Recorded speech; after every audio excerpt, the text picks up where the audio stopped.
ఒక్కో స్టార్ తాలూకు ట్యాగ్స్ మారిపోతున్నాయి. బిరుదుల్లో మార్పులు పెరిగాయి.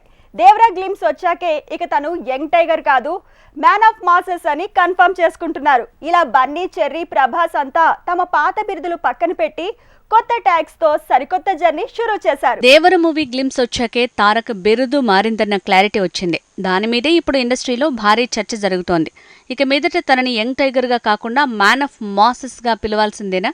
బన్నీ బిరుదుని సుకుమార్ మార్చినట్టు కొరటాల శివ ఇప్పుడు తారక్ ట్యాగ్ మార్చేశాడా? యంగ్ రెబల్ స్టార్ అంటూ మొన్నటి వరకు అంతా ప్రభాస్ ని పిలిచేవాళ్లు. కానీ ఇప్పుడు తను రెబల్ స్టార్ గా మారిపోయాడు.